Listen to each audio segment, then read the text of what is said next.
sans fin contre la faim. La revanche du sol sur les sous-sols, dicte le président de la République, chef de l'État, garant de la nation, Félix Antoine Tshisekedi Tshilombo. Bienvenue messieurs et dames, si vous nous rejoignez sur la radio-télévision nationale congolaise, suivre votre émission Agriculture hier et aujourd'hui. Nous avons l'honneur de recevoir sur ce plateau un habitué de cette émission. Lui, c'est un expert dans les secteurs agricoles et dans les secteurs de la relance agricole en République démocratique du Congo. C'est M. Jackson Ngunda Esanja, avec qui nous allons parler sur Bomanzala et relance agricole en République démocratique du Congo. Bonjour M. Jackson. Bonjour M. Parfait Ngaï. Comment tu vas? Très bien mon frère, je suis tellement ravi de vous rencontrer encore après plusieurs semaines passées d'absence, mais je crois que nous sommes quand même ravis de vous revoir encore et surtout d'être présente ici à la télévision nationale congolaise. Nous l'avons dit à notre sommaire que vous êtes initiateur du programme de relance agricole Bomanzala. 3 ans jour pour jour, où en sommes-nous avec ces programmes Bomanzala, ou en d'autres termes, l'impact social de ces programmes? Oui, merci beaucoup pour cette question pertinente. C'est vraiment une question que j'aimerais répondre avec beaucoup plus de précision et aussi avec des preuves parce que nous ne sommes pas à la radio, nous sommes à la télévision. La population doit quand même voir l'impact social au niveau du programme parce que ça fait quand même 3 ans. On ne peut pas toujours parler de l'évolution du programme sans que les images concrètes soient visibles à la télévision. Donc j'aimerais aussi passer peut-être un rappel pour ceux qui se sont un peu échappés de l'idée du programme. Nous rappelons que nous sommes le programme de relance agricole Bomanzala, érigé à Kinshasa et implanté officieusement dans les 25 grandes provinces en RDC, qui prône par ses activités contribuer aux ZDD tels que définis par les Nations Unies dans son agenda 2030 et soutenu par les programmes gouvernementaux qui fait du secteur agricole un pilier du développement dans sa politique de diversification de l'économie nationale. Et nous prenons à travers ces programmes relancer les sites agricoles dont les moyens de subsistance sont les plus touchés et le renforcement des capacités des populations qui connaissent un niveau très élevé de famine et de pauvreté en milieu rural. Donc ça c'est en bref le programme Bomanzala et depuis 3 ans déjà nous existons officiellement. Nous sommes en train de travailler ici à Kinshasa et plus précisément dans d'autres provinces que vous aurez le temps de voir avec les images. Nous aurons le temps de voir avec les images.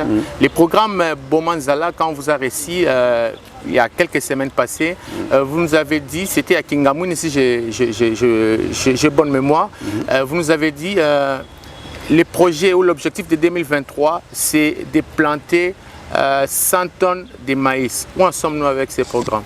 Oui, je commencerai par ça. Ça, c'est exactement ce que je disais tout à l'heure, c'est-à-dire l'impact social du programme au niveau de la population. Donc moi, j'aimerais aussi profiter pour parler d'abord de l'une de nos plus grandes réalisations, qui est l'impact moral. Je pense qu'il y a un adage anglais qui dit, si je peux le répéter en anglais, mais j'aurai quand même le temps de l'interpréter en français en lingala. C'est-à-dire, l'adage dit since the ages, the fiercest battle has always been the battle of the mind. C'est-à-dire, if your mind is conquered, you're going nowhere. C'est-à-dire que depuis que le monde existe, depuis que l'humanité existe, la plus grande bataille qui existe dans le monde, c'est la bataille de l'esprit. Si votre esprit est conquis, vous n'irez nulle part. Monsieur Jackson, 3 ans, jour pour jour, quel est l'impact social du programme Bomanzala et quelle est votre plus grande réalisation? Merci beaucoup pour la question. La question est tellement pertinente qu'on aimerait répondre avec beaucoup plus de précision. Donc, c'est-à-dire que l'impact, 3 ans jour pour jour, l'impact social du programme Bomanzala va aussi beaucoup plus dans le sens d'un changement de mentalité. Parce qu'on a voulu apporter une nouvelle image du secteur agricole. Vous savez, le secteur agricole détient plus de 70% de l'économie nationale. Mais malheureusement, c'est un secteur qui a longtemps négligé, vu l'image du paysan de l'époque, qui était vu comme pauvre, misérable et victime de plusieurs désavantages socio-économiques. Alors beaucoup de jeunes n'ont pas voulu trop se lancer dans ce secteur-là parce qu'ils se sont dit ceux qui ont précédé dans l'agriculture n'ont pas fait quelque chose de leur vie. Et à notre niveau, en tant qu'intellectuels, nous nous sommes quand même dit qu'on ne pouvait pas commencer, si nous voulons avoir de bons fruits, on devait commencer par changer la sémence. Alors, on ne voulait pas se concentrer directement sur l'arbre qui soit la production agricole, mais on a aussi voulu aller dans les racines. C'est-à-dire inculquer une nouvelle mentalité aux jeunes, leur faire voir les avantages sociaux de l'agriculture, du côté emploi, du côté stabilité sociale. Mais du côté impact visible du programme, déjà à notre niveau, nous avons quand même entrepris plusieurs démarches qui ont abouti à l'acquisition des terres agricoles, donc c'est-à-dire des espaces que nous pouvons aujourd'hui exploiter qui appartiennent au programme. Déjà à Kinshasa, on a quelques sites qui sont légués par nos partenaires, qui sont cédés par nos partenaires par rapport à ces activités. Nous avons un projet que nous sommes en train de travailler ensemble avec quelques partenaires ici à Kinshasa et aussi au niveau de la CHOP en province où nous avons déjà acquis personnellement 100 hectares et nous sommes aussi dans des démarches avec le gouvernement provincial vers l'invitation du gouverneur Pancras Bongo que je salue ici en passant, le gouverneur de la province de la CHOP, qui nous a aussi invités, qui nous a promis de nous céder des espaces agricoles pour renforcer la capacité de production au niveau des provinces. Et aussi dans d'autres provinces, nous sommes quand même en train de travailler avec nos points focaux où nous avons sur le plan agricole, nous avons quand même produit 1200 sacs de maïs. On avait produit, c'est-à-dire 100 tonnes, nous avons quantifié ça parce que nous avons produit 1200 sacs, les sacs de 120 kg. Donc c'est alors que nous sommes arrivés jusqu'à 120 tonnes.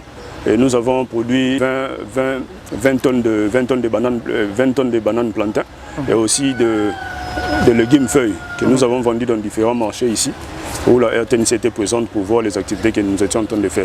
Donc du côté impact social du programme, nous avons quand même plus affecté.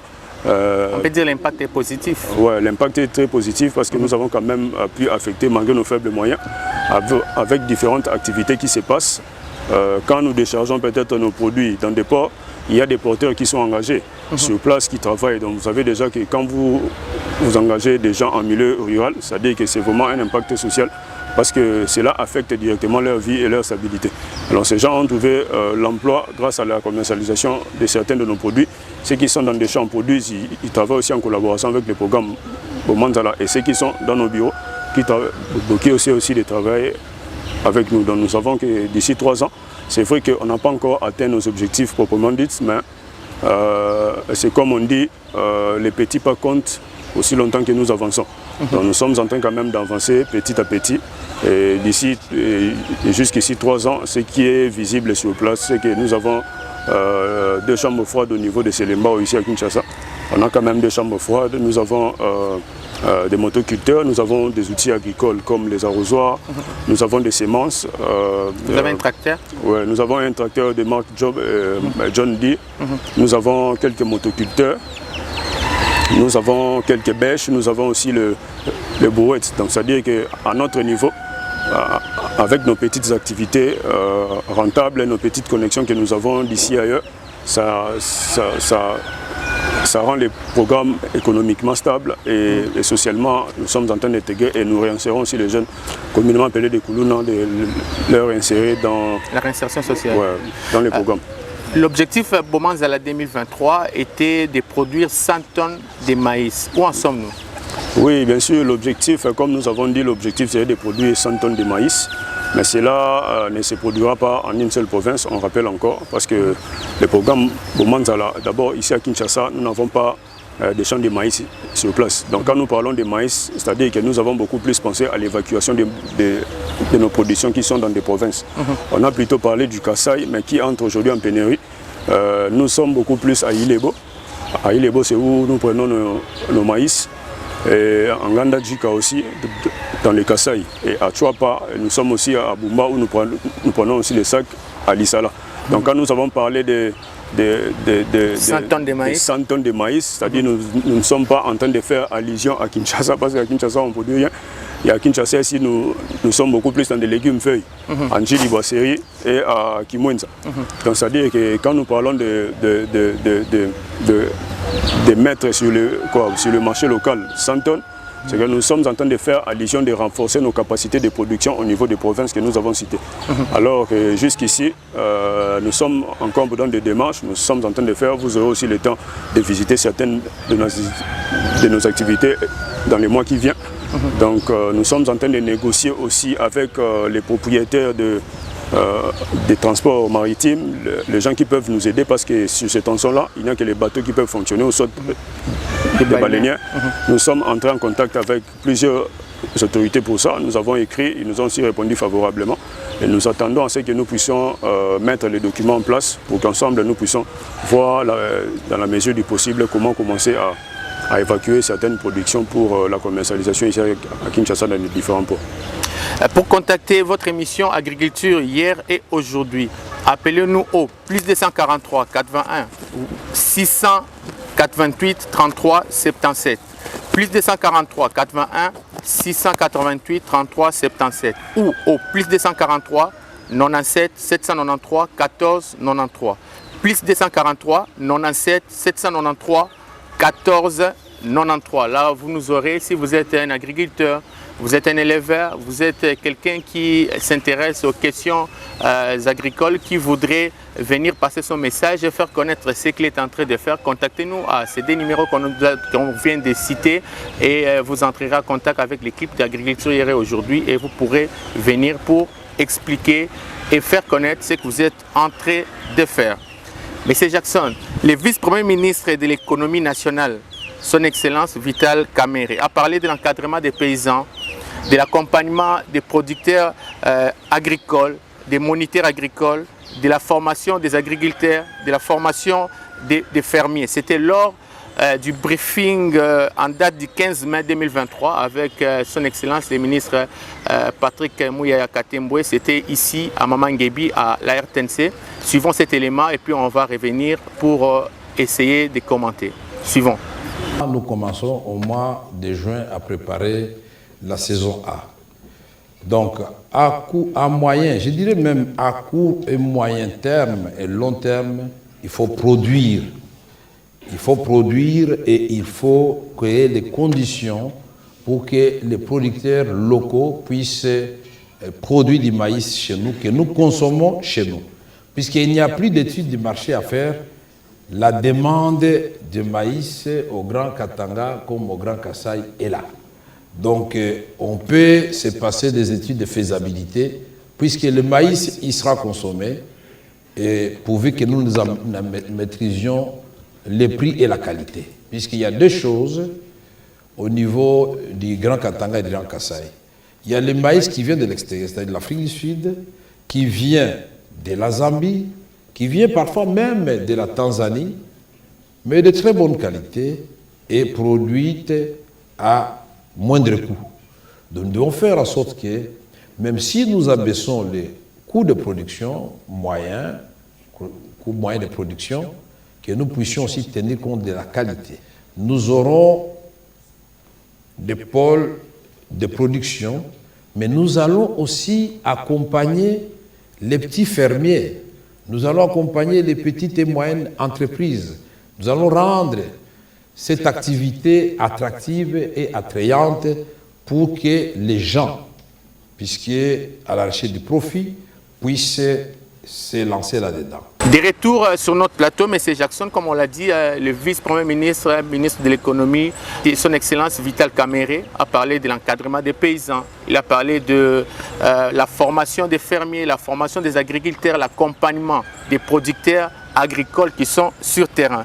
Quel est votre apport en tant qu'homme de terrain par rapport à ce que nous venons de suivre les speeches de son Excellence Vital Kamerhe? Merci beaucoup. Notre rapport, avant de parler de notre rapport, je commencerai d'abord par remercier son Excellence, Monsieur le Vice-Premier ministre, ministre de l'économie. Je cite ici Excellence Monsieur Vital Kamerhe, qui par rapport à cette initiative, par rapport à ces messages, nous a révoltés personnellement et nous a aussi motivés de continuer à travailler pour accompagner le gouvernement. Désormais, nous croyons que le gouvernement s'intéresse vraiment à l'agriculture maintenant parce que ce que M. Vital Kamerhe a dit par rapport à son briefing là montre l'implication totale du gouvernement dans le secteur agricole. Donc c'est quelque chose vraiment qui nous tient à cœur et nous tenons à accompagner le gouvernement dans ce sens et nous réitérons notre soutien à accompagner la vision du chef de l'État, son Excellence Félix Antoine Tshisekedi Tshilombo, dans sa lutte de faire de l'agriculture priorité des priorités. Donc parlant de notre apport, ici il ne s'agit pas seulement de notre propre apport personnel. Donc ça veut dire qu'il s'agit de l'implication de tous les acteurs agricoles. Alors nous félicitons aussi les efforts de plusieurs acteurs déjà qui accompagnent les gouvernements avant même les briefings, dans DAIPEN. DAIPEN, nous voyons les activités de DAIPEN ici à Kinshasa. DAIPEN, c'est l'une des fermes incontournables ici à Kinshasa, qui nourrit aussi la population. Nous citons aussi Madame Amida Chateau Kamerhe, qui vient à peine de récolter 500 hectares de maïs. C'est quand même une initiative vraiment encouragée. Parce que si nous pouvons voir la volonté auprès des Congolais, c'est-à-dire que nous avons aujourd'hui l'espoir que le Congo peut être nourri par les Congolais, nous pouvons cesser avec l'importation des produits. Donc nous savons que notre apport personnel, je pense qu'avant même les briefings de son Excellence, je pense que nous, en tant que Bomanzala, en tant que programme, nous sommes déjà actifs depuis plus de 3 ans. Donc c'est-à-dire que nous existons avant même les briefings. Donc c'est-à-dire que le briefing est venu comme de l'essence dans ce que nous sommes en train de faire, c'est-à-dire allumer encore le fait, nous motiver pour voir que désormais on peut compter sur le gouvernement, parce que si le gouvernement peut s'impliquer aujourd'hui dans la formation des moniteurs, dans la formation des agriculteurs, dans l'encadrement des paysans et les financements et subventionner les fermes, c'est-à-dire que c'est quelque chose que nous ne pouvons qu'apprécier du gouvernement, parce que c'est quand même quelque chose qui soit vraiment concret et nous voudrons que cela devienne une réalité sur le terrain. Et nous sommes prêts à accompagner le gouvernement. Nous déjà, à notre niveau, voir la vision du gouvernement et ce que nous sommes en train de faire, on s'est dit, pourquoi pas le gouvernement jette peut-être un regard à Bomanzala, parce que tout ce que l'Excellence a dit à la télévision, c'est pratiquement ce que nous sommes déjà en train de faire jusqu'ici depuis plus de 3 ans. Nous sommes dans la construction des entrepôts, parce qu'aujourd'hui, comme il y a même pénurie de maïs, on peut produire le maïs. Mais je vous rassure que les maïs existaient. Mais parfois, si vous allez dans des fins fonds en République démocratique du Congo, vous allez voir qu'il y a des sites de production qui produisent le maïs en abondance, qui produisent des denrées alimentaires. S'il ne faut seulement pas parler du maïs, mais les denrées alimentaires des paysans n'atteignent même pas les centres de commercialisation pour faute de route. Il n'y a pas des infrastructures routières. Donc ça veut dire qu'aujourd'hui, s'il y a aussi pénurie, c'est parce qu'on n'a pas assez de routes de dessert agricole. Et si aussi s'il faut parler aussi des routes de dessert agricole, nous devons aussi parler à la construction des entrepôts. Donc ça veut dire qu'aujourd'hui, si nous produisons aujourd'hui, on va pas seulement produire, nous n'allons pas seulement produire pour consommer. Lors de son investiture le 24 janvier 2019, son Excellence le Président de la République, garant de la Nation, Félix Antoine Tshisekedi Tshilombo, avait mis un accent particulier sur la revanche du sol sur le sous-sol, de faire de l'agriculture priorité des priorités. Et comment Bomanzala accompagne-t-elle cette vision? Oui, Bomanzala accompagne déjà cette vision. Je pense que nous existons depuis 3 ans, comme on avait dit. Le président de la République, ça fait déjà 4 ans qu'il est là, c'est-à-dire qu'une année après son investiture à la magistrature suprême, nous étions déjà en action par rapport à la vision de la revanche du sol sur le sous-sol, c'est-à-dire de faire de l'agriculture priorité des priorités. Donc nous, à notre niveau, le président de la République a parlé dans le cadre du programme de développement local de 145 territoires. Le président de la République a parlé du fait de doter des communautés des brigades agricoles. Alors, Bomanzala, à notre niveau, nous travaillons déjà avec plusieurs communautés dans différentes provinces où nous sommes en train de travailler pour d'abord relancer les entreprises agricoles traditionnelles qui existaient à l'époque. À l'époque, on n'avait pas même les cas d'exode rural. Pourquoi? Parce que plusieurs communautés travaillaient en coopérative. Vous allez voir peut-être dans le cas de l'Équateur, il y avait des villages qui étaient focalisés juste peut-être pour la production du caoutchouc. Il y a tel village qui est focalisé sur la production de maïs. Et c'était des entreprises traditionnelles comme ça qui existait à l'époque et qui faisait en sorte que les populations ne puissent pas se déplacer et puissent se nourrir eux-mêmes dans leur village et développer leur propre communauté. Alors nous accompagnons déjà les chefs de l'État dans ce sens-là. Pourquoi? Parce que Bomandala travaille depuis longtemps, depuis toujours avec les communautés locales, où nous sommes en train de signer avec les autorités coutumières parce que rappelez-vous que dans cette histoire des relances agricoles, nous ne devons pas oublier la partie autorité coutumière. Parce que ce sont eux qui sont à la charge des affaires foncières. Donc ça veut dire que nous sommes en train de travailler avec les autorités coutumières pour nous doter aussi des documents légaux, c'est-à-dire avoir des contrats avec eux pour commencer à travailler avec les coopératives traditionnelles, c'est-à-dire des villages, et nous sommes en train de mettre en place chaque communauté et nous sommes en train de mettre des produits spécifiques, comme par exemple pour le cas de Kingamouine. Ils sont beaucoup plus concentrés sur la production des arachides. Alors si nous sommes en train de travailler avec cette communauté, ça sera seulement pour produire des arachides. Et si nous travaillons avec la communauté peut-être des Bayombe, nous produisons les maniocs, nous produisons les bananes plantains et ainsi de suite. C'est comme ça que nous sommes en train d'accompagner la vision du chef de l'État dans ces domaines-là. Plus que le gouvernement veut doter des communautés des brigades agricoles, nous sommes déjà en train de mettre en place des structures sérieuses, c'est-à-dire que des communautés qui peuvent juste venir pour subir les décisions du gouvernement. Donc nous pensons que depuis plus de 3 ans, nous sommes déjà dans ce sens-là et l'évolution du programme va dans un sens très lucratif parce que les actions sur le terrain sont en train de se voir et nous voulons justement que la présidence de la République, la primature, le gouvernement puissent aussi mettre un accent sur les activités du programme Bomandala. La modernisation du secteur agricole nécessite des agronomes qualifiés, nécessite des engins, nécessite aussi et surtout les moyens financiers pour accompagner ces idées et ces engins pour que ça puisse fonctionner. Comment Bomandala s'en sort-il avec ces problèmes financiers, ces difficultés économiques que nous avons en République démocratique du Congo? Ouais, ça c'est une question très pertinente. Je crois que tout part de l'organisation et de la volonté. Nous, de notre côté, on ne va pas se dire qu'avec les activités que nous sommes en train de faire, nous avons beaucoup de moyens, ou nous avons beaucoup d'outils agricoles, ou soit nous avons beaucoup de contacts qui nous soutiennent. Non, c'est juste une question d'organisation. Les paysans qui ont la volonté de produire et les programmes qui ont la volonté de bien gérer les choses, les partenaires qui ont aussi la volonté de mettre leur pied à l'édifice. Et nous nous sommes tous mis ensemble pour commencer à travailler petit à petit et atteindre nos objectifs. Nous pensons aussi qu'il y a beaucoup de difficultés financières auxquelles nous sommes en train de faire face.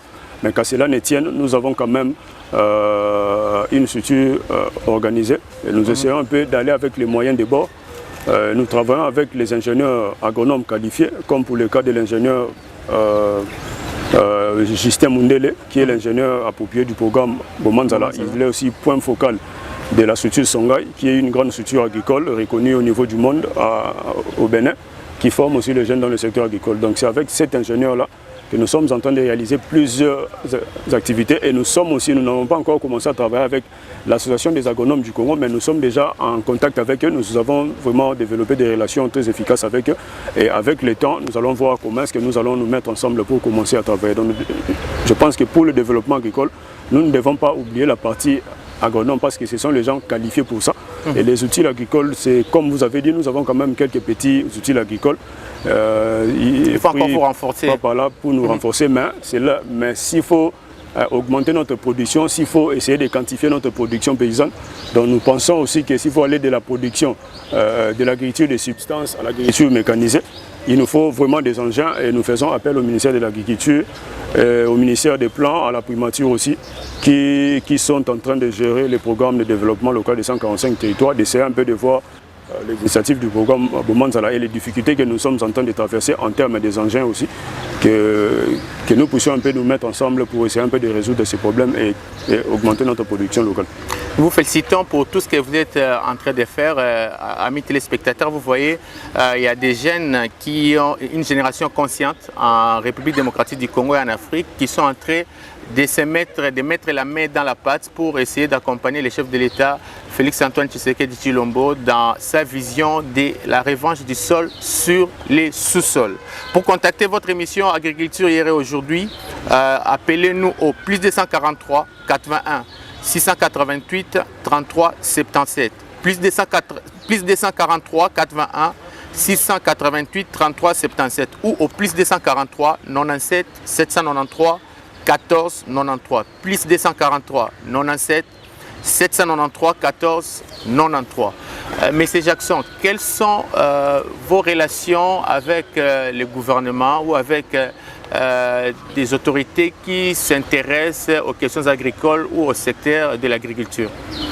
Oui, s'il faut parler de notre relation en tant que programme Bomanzala avec les autorités du gouvernement, c'est comme tout enfant qui peut-être veut aller essayer quelque chose de nouveau dans la vie, qui doit toujours faire recours à ses parents. Le gouvernement de la République est pour nous comme un parent. On ne peut rien faire sans d'abord pour autant être aligné aux lois agricoles, aussi aux lois de fonctionnement des structures au niveau du pays. Donc nous pensons qu'en termes de documentation, nous sommes légaux, nous avons des documents légaux qui nous permettent de fonctionner au niveau de la République. Pour ça, c'est déjà c'est aussi le respect au gouvernement que nous avons. Et aussi, en termes de relations étroites avec le gouvernement, nous avons vraiment de très bonnes relations avec le gouvernement. Comme pour le cas de la présidence de la République, nous avons de très bonnes relations là-bas. Mais cela ne veut pas dire que nous sommes soutenus. Nous ne sommes pas soutenus, mais au moins, c'est d'abord quelque chose d'encourageant, parce que si nous sommes en train de nous battre aujourd'hui et que nous pouvons recevoir des appels par-ci par-là, c'est-à-dire qu'il y a des gens qui se soucient au moins de l'évolution du programme. C'est-à-dire pour le cas de la présidence de la République, nous avons été personnellement contactés par le bureau du directeur de cabinet du chef de l'État, que je cite, Maître Guilani Mououza, que nous saluons aussi en passant. Le ministère de l'Agriculture, nous avons été plusieurs fois reçus par presque tous les ministres du ministère de l'Agriculture. C'est lui qui vient de sortir son Excellence Désiré Nzinga, qui est actuellement au ministère des Petites et Moyennes Entreprises. Nous avons reçu juste avant de partir l'Excellence José Mpanda, qui vient à peine d'être investi. Nous a aussi reçu récemment ici, ça fait presque à 2 reprises qu'il nous a déjà reçus. Nous avons travaillé aussi, nous avons aussi échangé avec lui.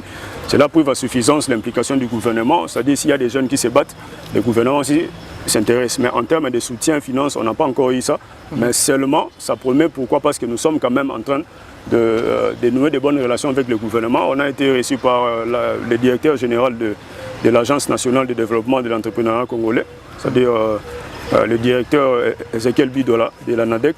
Nous avons aussi été reçus par le directeur Laurent de FOGEC, le Fonds de garantie pour les entreprises du Congo, par le ministre du Développement rural. Il y a plusieurs ministères qui nous ont reçus. Récemment, dans les jours qui suivent, nous serons reçus par son Excellence Vital Kamé, parce que nous avons aussi demandé l'audience là-bas. Nous pensons déjà qu'il va nous répondre d'ici là.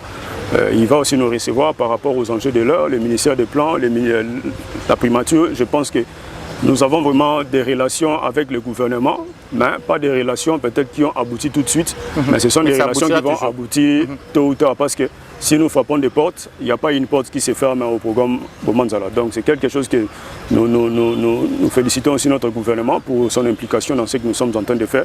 Et aussi nous réitérons notre engagement à soutenir la vision du chef de l'État, son Excellence Félix Antoine Tshisekedi Tshilombo. Et nous souhaitons bon vent pour lui pour le CAP 2023. Quel est votre message pour aujourd'hui à la population congolaise qui vous suit à travers votre message pour la population qui vous suit et votre message particulièrement à la jeunesse pour qu'ils puissent adhérer et s'intéresser aux questions agricoles? Ouais, mon message à la population serait de nous impliquer tous dans cette lutte d'agriculture, parce que nous savons tous que nous pouvons avoir des beaux vêtements, nous pouvons avoir des belles voitures, nous pouvons avoir des beaux bureaux, des belles costumes, mais si les ventres est affamé, vous avez tous l'adage, un ventre affamé n'a point d'oreille. Donc ça veut dire que si aujourd'hui nous sommes en train de voir les phénomènes des actes de barbarie, communément appelés des Koulouna, tout ça, ça veut dire que tout ça n'est rien que la famine qui nous anime. Donc mon message à la jeunesse, je veux que les jeunes comprennent que l'agriculture a les emplois les plus cool au monde. Il faut que les jeunes se rendent compte.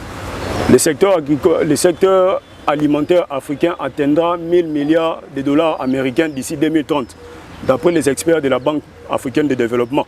Nous ne serons pas des millionnaires, nous ne développerons pas notre pays si nous nous focalisons uniquement sur l'exploitation du pétrole, du gaz et des minéraux. Parce que personne ne boit de l'essence, ne fume du gaz ou ne mange le lithium. Tout le monde mange de la nourriture. Et la question la plus pertinente pour notre pays est l'autosuffisance alimentaire. Nous devons être capables de nous nourrir nous-mêmes. Nous devons être capables de contrôler notre économie, notre système économique grâce à la production de notre propre nourriture. Car c'est lui qui nous nourrit, nous contrôle. Donc c'est un message que j'ai pour le gouvernement de la République et aussi pour la jeunesse. Nous devons contrôler notre pays et nous voulons nourrir le Congo par les Congolais parce que c'est en fait ça la dignité. Et pour plus de contacts, je pense que vous pouvez nous contacter au plus 243 82 320 70 26. Je répète, plus 243 82 320 70 26. Donc nous remercions aussi la télévision nationale congolaise qui ne cesse de nous accompagner depuis plus de 3 ans maintenant. Vraiment, nous tenons à remercier Madame la directrice générale, Madame Sylvie Elenge Nyembo, qui ne cesse de nous donner de l'espace dans l'émission Agriculture hier et aujourd'hui.